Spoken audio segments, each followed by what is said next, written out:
Hi, I'm James. And I'm Teresa.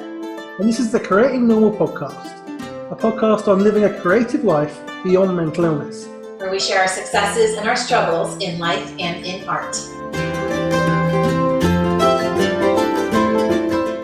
Hi, everyone, and welcome to another week of the Creating Normal podcast. I'm Teresa Colon, and with me again, as always, is James Prescott. Hey, James. Hello, Teresa. How are you? Good. How has your week been? Yeah, this week was kind of up and down, or down and up. Last week I was really struggling. I think some things at work had an impact on me.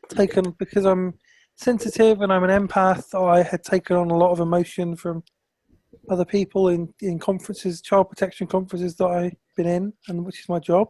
And that had built up a lot of anger inside. I'd taken on a lot of anger from other people. Yeah. And that outworked itself this week. Things got better over the weekend. I did some writing. Good. I posted some things on Facebook about mental health because I saw a tweet and an article by an American conservative pastor. I won't say his name, but basically saying that mental illness was because you don't have enough faith in God. Oh, geez. And I was so incensed by it. I wrote a post on Facebook, and it got like 150 comments and likes and things like that, more than any other Facebook post I've ever posted in my life. Just so frustrated. And I said what I thought, and then wrote an article for the Huffington Post, which hasn't gone live yet, but hoping will go live soon. That kind of all came from that little nudge. Then on Sunday I interviewed an author, Vicki Beeching is her name. She used to be an internationally known worship leader. Mm-hmm. She's now a writer and a broadcaster and an LGBT equality activist. She's just released a book, which I'm going to recommend later, telling her story. And we talked about not just the LGBT stuff, but mental illness, suicide, creativity, chronic illness, and being authentic. And just talking with her gave me a bit of encouragement and solidarity, which is really positive. And then I had a podcast on this morning. Well, no, not this morning, yesterday, which really, really, really encouraged me as well and built on what I'd already heard over the weekend. So it was a down and up kind of thing. Yeah. And Vicki Beeching said that she listens to this podcast. Oh, really? Yeah. She was like, I listened to both your podcasts. And I was like, what? I didn't even know you knew I had a podcast, yet alone two podcasts. Yeah. And I didn't know you listened to them. And she was like, yeah, I love them. Like, yeah, so she's listening. So if you're listening, Vicki, hello. Yeah, I'm just going to cut in here, James, and just say we would love to know if you are listening to us, because what you guys don't hear sometimes is when we turn off the recording and James and I are sitting there going, well, we enjoyed this, but it's really hard for us to tell. Even looking at the stats can get a little confusing sometimes. If anybody out there is actually listening to this or enjoys what we're doing or anything. So if you have anything that you would like to tell us that you like about the podcast or you don't like it, which is fine, just so that we know that it's hitting somebody and it's not just us just kind of randomly spewing stuff out into the universe, that would be really nice. You know, sometimes it can be very isolating when we do this kind of work. Hearing from people, the good, bad, whatever, just to know that somebody is receiving it in some way is really encouraging and motivating for us. And would love it if you guys would hit us up on the Creating Normal Twitter link, which is @CreatingNormal, or the Facebook page, or you can always go to our website, thecreatingnormalpodcast.com, and just hit the contact us form. Anything that you guys can share with us, it's super helpful and super encouraging. Yeah, and do share around links to the podcast and promote it to people and put it out there. Again, we want people to be supported and be helped by this podcast. What about you, Teresa? How's your week been? Well, just for some context, in the last week, we lost two major celebrities to suicide, and that is Kate Spade and Anthony Bourdain. So for me, I think because of what I do with Wounded Birds Ministry, I feel an obligation sometimes to immerse myself a little bit more into the news than I otherwise might. And that definitely has an impact on my mental health. On the flip side, I'm pretty confident I'm on a hypomanic swing. So it's just kind of like this weird mixed state that I'm in right now, where I'm a little depressed and a little demotivated by that news and everything that's going on around it. Then also with my flavor of Christianity, this technically I'm not Southern Baptist Convention, but my church is affiliated with that kind of for some other reasons. So I've been paying attention to some of the news that's been going on there and the sex scandal. And then there's somebody else by the name of Beth Moore who has been speaking out on the misogyny towards women within the denomination. And there are some big elections that are happening this week as they select a new president, because the prior president was ousted over inappropriate behavior and attitudes. It's interesting for me to see this stuff happening on Twitter and on Facebook, to see some of the conversations that are happening. And it gives me a lot of excitement and a lot of encouragement that things are changing inside evangelical Christianity, that there will be a better, stronger place for women going forward, and an opportunity for more diversity, that it won't be the old white men's club anymore. I appreciate the theology. I appreciate what I've learned. I appreciate all the ways that it's helped me grow in my faith. And I can say that and say that there are some things that I would like to see change. So I'm excited just to see conversations happening, because that is how change happens. And sometimes it's a lot slower than I want it to be, but that's also the way it works. So kind of all these different things are going on kind of in the background, and I'm on this hypomanic swing, and I'm feeling a little frozen again. I have not been back at my laptop for the last couple of days. In fact, I probably wouldn't have even opened it up except to record with you today, James. So kind of thank you for that, because I know that once I've sat down at it, I will kind of get back into the groove of things. But for me, it's really been just paying attention to my group in Facebook and seeing some of the responses. And James and I were talking before the podcast that we're going to start going a little bit more freeform, I think, on selecting our topics every week. And I think that since you wrote that post, James, on Christianity, faith, and mental illness, I'd kind of like to drive down that a little bit too, because I've seen a lot of that commentary on Twitter and on Facebook, just in regards to everything else that's going on within the evangelical Christian community, and especially in light of the 2 suicides that we experienced last week. It's funny because I was actually going to say that myself, that we should. I think these 2 suicides are hugely significant. That we need to talk about suicide. We need to talk about that in relation to mental health and in relation to faith. Yes. Because the guy that I spoke about was responding to the 2 suicides. Yes. That happened last week. They're obviously not the first suicides which have been a result of depression or mental illness. They're not the last. And then they're not the first or the last celebrity ones either, obviously. You know, there's quite a lot. Robin Williams is a very well-known one. And there's others as well. The thing that the guy said, which really got me up, was, we know more about mental health than we've ever known, and yet people still commit suicide, and people still do this, people still get mental illness and stuff. Yes. Isn't this because people are disconnected from God? And I wanted to explode, because, okay, here's the deal. I'm going to say what I think about this, right?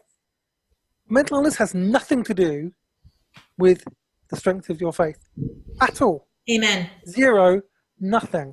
Okay? Absolutely nothing. It is not related.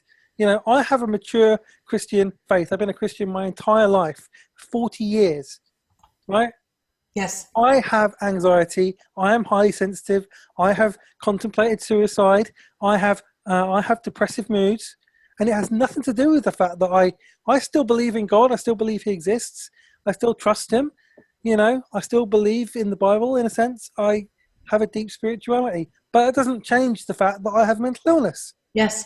And the people who say this, firstly, I absolutely 100% guarantee they've never had a mental illness in their life. Or a family member. Nor do they know anybody really close to them who has mental illness. And so they have no right to speak about it anyway. And all they've done is read facts about it, and they've just made conclusions based on their own prejudices. And that is wrong. Okay, so if you're listening to this and you've got a mental illness, and you're in a church and they're telling you that there's something wrong with you, or that you're deficient, or that God doesn't love you as much, or that your faith isn't strong enough because you have got mental illness, run from that place. Just get out and never go back.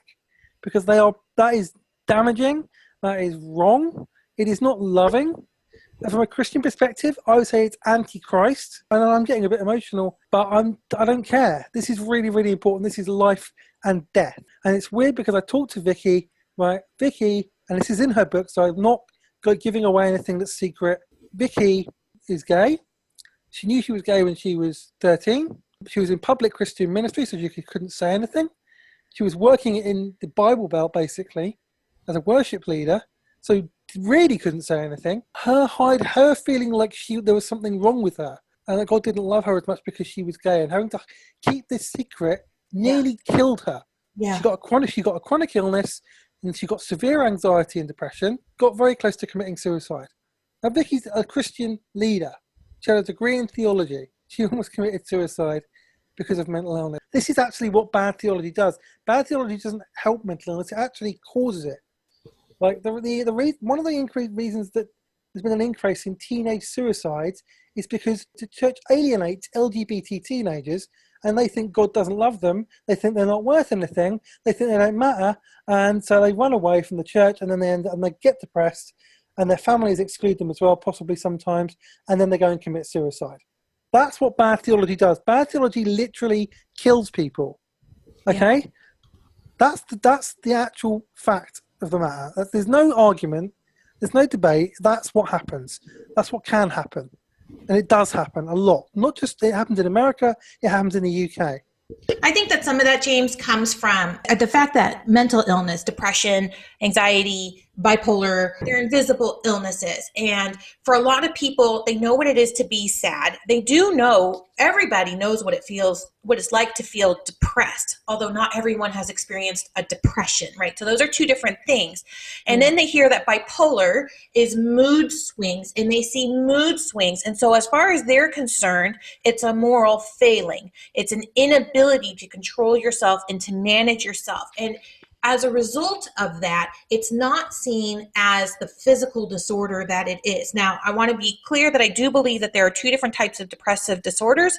I believe that there are situational depressions, which are caused by things such as divorce, grief, financial difficulties, career challenges. I do believe that some depressions are not necessarily brain disorders. Some of those are situational. There are, however, clinical depression. There are people who can be diagnosed with clinical depressions where, medications come into play. Recognize them for the physicality and the medical nature of what they are, then we are empowered to reach out beyond ourselves to something besides just our faith. And that's not to minimize the role of faith in the healing process. It's just simply to say that God works through medication. God works through people. The Holy Spirit moves through the people we encounter. And that is how faith helps us heal. It is prayer. It is also prayer. It is also opening our Bible, but it is also talking to your therapist. It is also reaching out to your psychiatrist and saying, my meds aren't quite right yet. It is reaching out to your friends and saying, I'm feeling lonely today, and letting the Holy Spirit touch their hearts and pull you out, even though you don't want that. Absolutely spot on. One of the guys who commented, I don't want to rant because that's not healthy. One of the guys who commented on my post at the weekend said, I had mental illness and God healed me from it. And I've seen people get healed from mental illness. And this other person commented and said, well, I've got mental illness and God hasn't healed me of mine. So therefore I must be some evil, wicked person who's like, this is what this kind of thing can do. Yeah. Like saying, oh, it's okay. God can heal it. God can heal anything. Well, okay. Let's be honest about this. Does heal? I believe God can heal anything. I do believe that. But how often does he? I've never known him to heal anyone with mental illness. Doesn't say he hasn't. Maybe he does.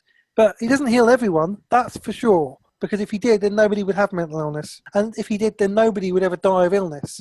So he doesn't heal everybody. Of illness, period, yes. We can't talk about that's just not a medication is perfectly okay, and medication is a way that God uses to heal people. Period. Yeah. My epilepsy medication stops me having seizures. It also stops me taking antidepressants, unfortunately. It does stop my seizures. And if I didn't take it, I would have seizures. Okay? that's just a medical fact, you know. And you can say, oh yes, why don't you ask God to heal you? And like, you say, well, I could, you know, but actually he kind of has in a way. All I have to do is take 3 pills a day and I'm good. You know. You know, so what's the problem? Yeah, Well, you know. it amazes me that so many people think of God as waving like this magic wand. The Bible is full of examples of Jesus going and like making mud cakes and putting them on people's eyes, or touching people, or talking with them before, you know, healing them or whatever. And there is like the example of like the centurion where Jesus heals somebody, you know, from like miles and miles away, you know, where there's no physical connection there at all, right? But when I think about this, and I've thought about this a lot this weekend, just because this topic has come up, do I believe that God can heal anybody? Absolutely, no questions asked. Do I believe that it always fulfills whatever his purpose is, which I can never know because God is bigger than my knowing? You know, I have to believe that there is a reason that he is allowing me to live with bipolar disorder instead of curing me from it or curing me of it. And I think that that reason is because I can reach out to people with a message of hope and say, hey, there's medication. Hey, there's Christian therapists. Hey, this is a way that one of the reasons why we need to work together to build community. There's a purpose behind my bipolar disorder. And as long as I find it and I utilize it, then that fulfills God's purpose. Whereas healing me of it would probably not fulfill his purpose in the same way. And then that brings me to the question then of, so then what is my faith in the role of me living with this bipolar disorder? And I have come to the conclusion that it's comfort. God is my comfort as I walk through these trials, as I live with the hypomania, as I, you know, plumb the depths of these depressions. God is my comfort. God is my rock. God is to whom I can cling in those tough moments, and every moment still walking forward in the purpose which he has given me. And that purpose is not to be healed. Paul had a thorn. He begged God 3 times to heal him of, and God refused to heal him of that thorn. We don't know what the thorn is, but we know that God doesn't always choose to heal people because it's not for his purpose, whatever that purpose is. I think that when we think of God, we have to get away from magic wand thinking, because that's not who he is. He's not a magic wand. It's not, I pray these things in the name of Jesus and therefore I shall be healed. It's not prosperity gospel kind of stuff. God is there to comfort us and to be the relationship that we need in those moments when we feel alone and isolated and hurt and lost and dark. And when we need that light that we can't see within ourselves, that is what faith provides us in the depths of our mental illness. And I think that for me is invaluable.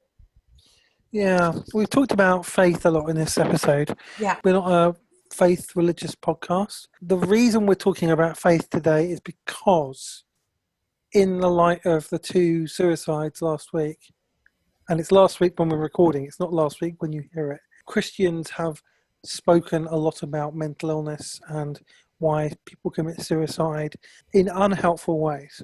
Yeah. And we have to face up to the fact that a lot of people who listen to this may well be Christians as well, given the audience that we have. All people of faith, or will know people of faith, and or might have mental illness and might know people who are Christians and say this kind of thing to them. This is really to help those who are struggling with the mental health challenges, you know, because this is something that people have to deal with a lot. That's why we're talking about it today. You know, we're not going to be talking about faith every single week. No.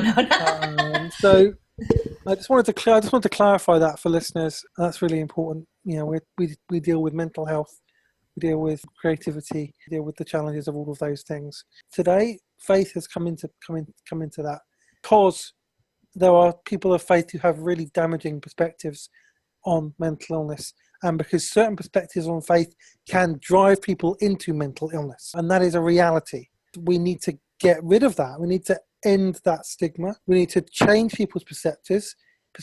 We need to get them educated. We need to help them understand, but also just be honest with them. We need to demonstrate how damaging these things can be. Yes. And actually get very real about what the issues are and how we can confront them, and what it is like to live with mental illness, and how we can best deal with the realities of mental illness, rather than just kind of talking about some idealistic fantasy where if everyone was close to God, then suddenly they'd all be healed. Right. Which is not true. Yeah. That is a lie, because it doesn't matter how close you get to God, doesn't guarantee you're going to get healed of mental illness, or Right. that you're not going to struggle with mental illness, because the causes of mental illness have nothing to do with anything spiritual, or your relationship with God. They have everything to do with how your brain works and the life experiences that you've had, what that's done to you. Let's be clear on that too. And to that point, James, I just want to reach out to people who, the other big conversations that I've seen happening on Facebook has been a lot of people saying, if you're hurting, in the United States, if you're hurting, please call 1-800-273-TALK, 273-8255. And there's also a text line, 741-741, where you can text somebody if you're in crisis, if you're struggling and you don't know what to do, or you're afraid and you need somebody who is non-judgmental to reach out to. And those are fantastic resources. I have also seen a lot of people talking about how nobody wants to listen to me talk about my depression. And then I've also seen people who said, I've tried to reach out to people in the past who I knew were hurting, and they just blew me off.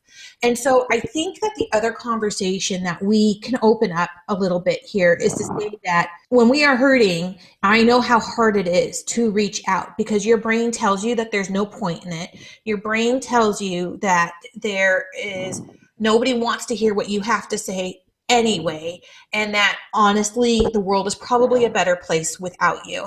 And those are the lies that our brain tells us that feel so unquestionably true in those darkest of moments.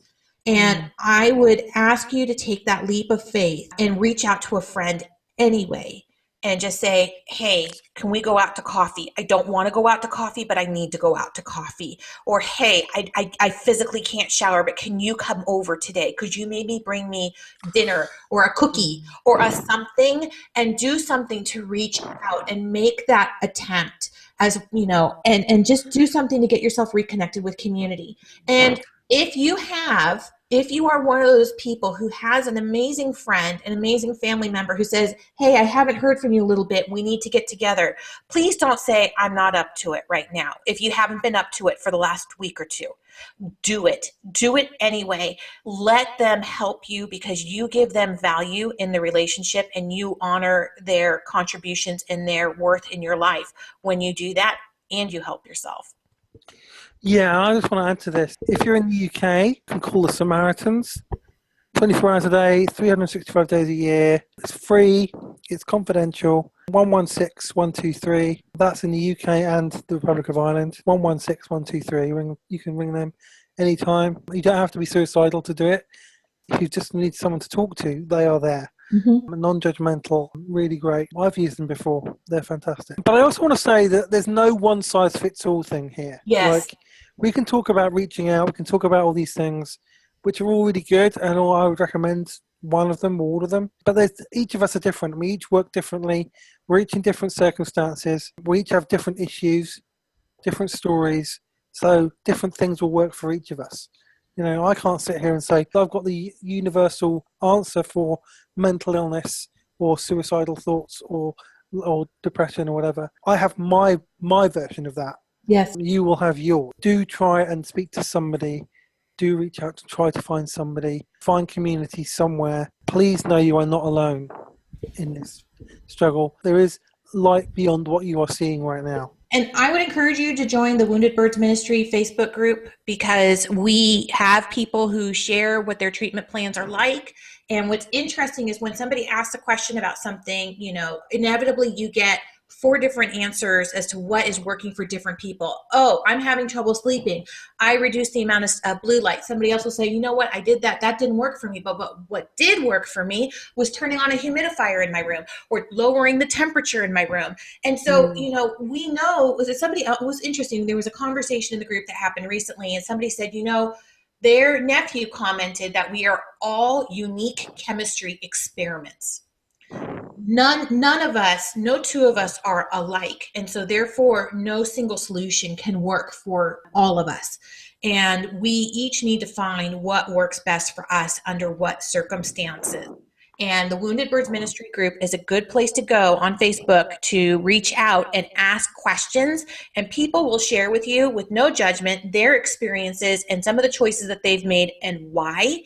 And I'm going to include in the show notes, and this is going to be my recommendation for the week, a post I wrote called The 4 Pillars of Self-Care that actually goes over the 4 different main categories that we know are important to helping people try to get back into a place of resilience and mental health. But there's four main pillars to any good self-care and treatment plan, and you want to pay attention to each of those areas. And as you get healthier, you can do more within each of those pillars or add in a new pillar. The group is a good place to come and just bat around ideas with other people and try something new. Yeah. Oh, that's so good, isn't it? This is good. So lots of love to you all out there. If this is something you're struggling with, you are not alone. You really are not. If you want to talk to us, you can tweet us, Creating Normal. We will reply. We will. Yes. 100%. Reply without any question. You really are not alone in this. We want to help you in any way we can. So I hope today's been a bit encouraging for you. All right, you guys. Should we move into tips and recommendations then? I have a couple of things. And it alludes to what I talked about earlier. If you are struggling with some of this stuff, read this book. It's called Undivided. It's by Vicki Beeching. It's about her story of having to keep her sexuality in the closet and what that did to her physical and mental and emotional health, challenge of coming out and the abuse that she's received, her challenges with mental illness and depression and suicidal ideation. She talks about that in detail. You will feel less alone when you read it. You will feel encouraged to be your authentic self. It is one of the best books I've ever read. I read it in 3 hours from cover to cover. I didn't stop reading for 3 hours. That rarely happens with me in a book, so I recommend it. It is out now, of course, if you're feeling alone, reach out, find somebody, get in touch. You are not alone. You don't have to go through this. All right. Well, my recommendation is simply going to be to read that article I'm going to put up in the show notes on the 4 pillars of self-care. Those are things that we know help people who are struggling start to feel even just a little bit better.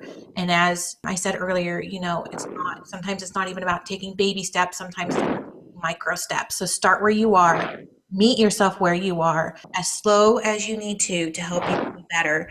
And I think that'll be a good blueprint for anybody who's trying to move forward in a difficult time. So you're not alone, and we're definitely here with you. All right. Absolutely. All right, James, I think that wraps us up for another week. Yeah. So, all right. Until next time, create courageously. And love yourself fiercely. Fiercely. Take care, everyone. Take care, everyone. Thanks for listening to the Creating Normal podcast. You can find links and show notes to everything we've discussed today on our website at creatingnormalpodcast.com. We invite you to continue the conversation in our Facebook group, which you can find at Creating Normal Community. You can follow James on Twitter and Instagram at JamesPrescott77, and you can follow Teresa on Twitter and Instagram at Teresa M. Cologne. Thanks for listening.